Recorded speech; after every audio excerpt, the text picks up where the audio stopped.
currently I'm driving to our campsite. I have a lot of friends that come up to me and ask how they should make coffee during camping. When we first started going camping, we were doing instant coffee just because it was quick and easy. But as the time went on, we kind of thought that we should up our coffee game and not have instant. Obviously, fresh ground is always the best, and there's nothing beats having a freshly made cup of coffee when you wake up in the morning. So this year, I feel like we finally came down to two best options, and I kind of want to make this video and show you guys what the two ways are and see if we can actually find one that's a definitive winner. So anyways, I don't want to keep talking while I'm driving here, so I'm just going to stop rolling and see you guys in the morning.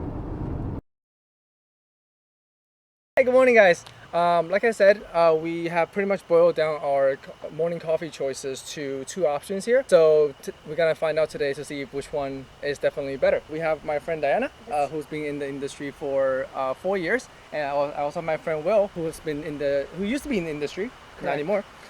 Used to be in the industry for 7 years. All right, so when it comes to coffee gear for camping, for me, the most important thing is packability, because you're carrying a lot of gear with you already. You know, the easier it is to put away, the better. For me personally, I prefer the Aeropress Go. Everything just kind of packs together neatly into this convenient package, and all you need to do is add some coffee and some water, and you're good to go. And Will, he actually, right, you prefer this. Exactly. So Will preferred this even smaller package. This is the pour-over method. This is actually gonna be even easier to pack. Which one tastes better? Let's find out. Let's make some coffee. All right, first thing is going to be coffee, obviously. For camping, I like to carry around my ceramic hand grinder. This is the Hario ceramic hand grinder. For a Aeropress, I like to just adjust the setting manually here. So I like to do Aeropress at a finer setting, so it's kind of in between a pour over and a espresso shot. On the Hario, I like to just do 4 clicks, 4 to 5 clicks counterclockwise. Now, when it's the pour over, I like to do just how I would normally do a pour over at home, do about 6 to 7 clicks. And so if you have one of these at home, that's how you would do it. But otherwise, it probably will take some experimenting, but that's just the general idea. Okay. What about people who don't have a manual hand grinder?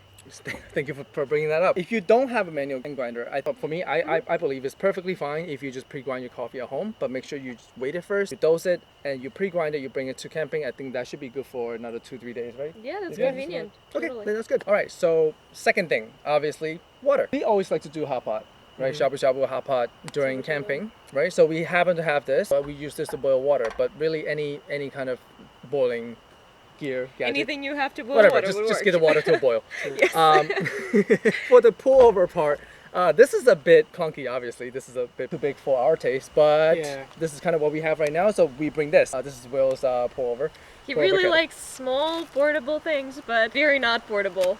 Well, it averages out, I guess. Yes, I guess so. I haven't upgraded yet. I will find it. So. But anyways, I think they do sell some handheld portable kettles. If you really want to go that route, that's fine too. I mean, for us, it's whatever it helps you with the water approach, right? The water flow. But yeah, anyways, so let's just get down to making coffee. I'm gonna start off with Will. Will will start off with his pour over method first, and let's see how that goes. All right, Let's do it. So my first choice for camping coffee gear is Pourover. So I went to Amazon and searched for one. I just searched the compact portafilter, and this is the first thing that I found. I found this 50 pieces for $10, and I thought it was a pretty good deal, and I was willing to give it a try. And actually it turns out pretty well. Okay, so first thing that I'm going to do is I'm going to weigh our coffee, and I'm going to use about 16 grams of coffee. First, you would want to turn on your scale, put on your grinder, and tear it out. And I go forward with 16 grams of coffee.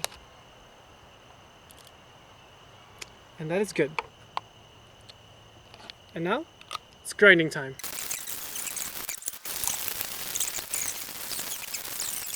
A few moments later. Okay, now the grinding is done, and we'll start making our coffee. Well, first pick out your filter, and it's better if you have a taller cup for this, and install it just like that.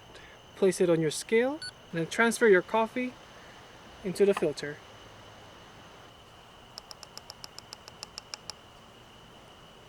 Okay. All right. Tear it up. And just like any other pour over, you would want to first bloom your coffee. And today I'm trying to extract up to about 250 grams of coffee, which equal to 8 ounce. Alright, so before we get to taste our Will's coffee, I want to show you guys the Aeropress method. So I have already pre-measured and pre-grounded 18 grams of coffee in here. Like I said, everything comes stacked together. You simply take this apart. There is a little filter basket here. You are going to fit the tiny filter that comes with the Aeropress into the filter basket. By the way, we are doing the reverse method. I personally like that method a little bit better. I do pre-wet the filter, so you can just do it right outside here.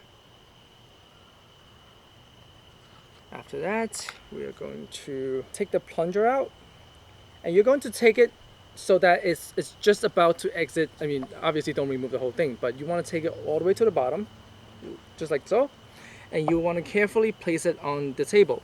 One thing about the reverse method is that it's quite prone to tipping over because a majority of the weight is going to be on top, so just be careful when you do this. Next, what I'm going to do is move the coffee in, and what I do like about the Hario is that it kind of fits directly into the Aeropress Go, which makes it very convenient in terms of transferring the coffee is concerned.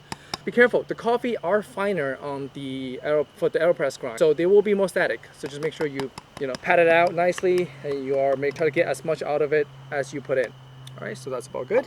Next, with the boiled water, I like to also just bloom the coffee a little bit. The method is actually very simple. You put the water in, and you want to wait about 30 seconds. Just wait about 30 seconds, right?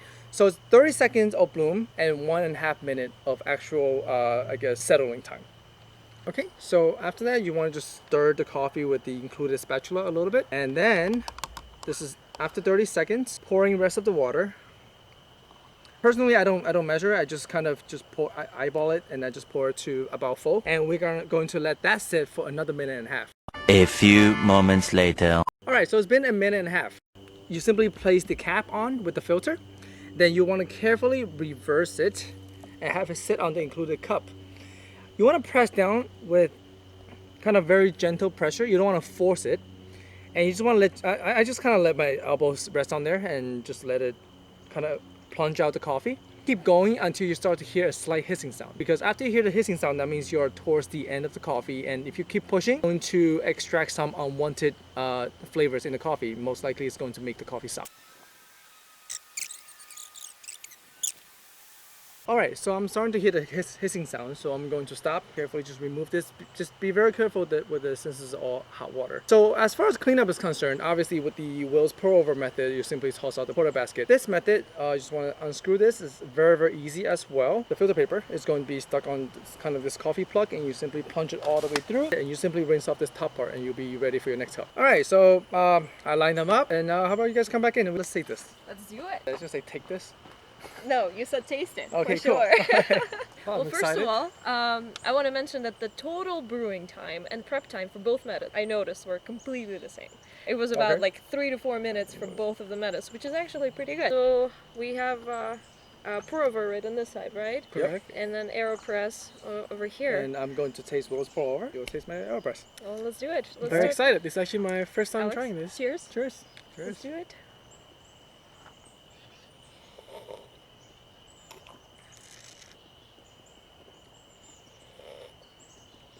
So the first reaction is it's light. It's very light. It's a little sweet. Yeah, it's a really nice coffee. What do you have to say? Yeah, I think definitely I agree with the light part. I'm a little bit used to the Aeropress, so I feel like I do taste a bit more sourness in this.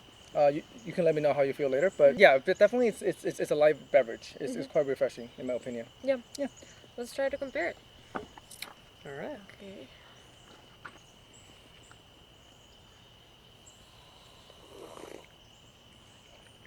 So right off the bat, this is much more sweeter than the previous one. If I were to say that the Pourover is more balanced, this has elevated sweetness. But at the same time, this has much thicker body. Okay. Like you drink it. If that one is light and refreshing, this is just heavy and comforting and cozy. So they're both very delicious, but very different. And it's really hard to make a case of what the winner is. I totally agree. I really like the taste of this, and I agree with you saying that the Pourover, you have a more lighter body. I think in in my opinion, I think it should be like a preference thing. Okay. I still prefer the Pourover because it's more compact. Of course you do. Of course you do. Biased opinion Hence right you're there. the. Hence, I picked that. Flavor is very good. And what do you think? You still think that the Aeropress? I prefer the Aeropress. I mean, that's just because it's my personal preference. Because normally speaking in coffee, I do like the sweeter, the more floral, that kind of qualities more. So that's why the Aeropress kind of draws me closer to it. And I think it's just overall the experience of making Aeropress is very fun for me. For the purpose of this particular coffee, the one that we brewed, because we use the same coffee for both, I really like the way this particular coffee extracted with the Aeropress method. Because the coffee is so complex, because it's full body, it was able to portray a lot more flavors in this cup of coffee. I personally actually like the light coffees. That's what I usually drink. But in this particular method, I really like the Aeropress. So, unfortunately, I think we can declare a winner. But right. Judge for yourself. Yeah, just for yourself. I think so. And this is not exactly like a It's winner not an takes official all kind of competition. situation. But I do feel I think this is a good experience for all of us to kind of see which method you prefer. Again, both of these pack very nicely. Both of these clean up very nicely. You can try it at home if you guys have doubts. But so far we have 2 votes on the Aeropress and 1 vote on the Pourover. All right, so there you have it. I hope you guys find this video to be helpful. If you do like the video, please support our channel by like and subscribe, and of course comment on the comment section below anything that you'd like to see in our future shows or any questions that you might have. For this episode, sign off. Now let's go drink coffee. All right. Bye. Bye bye.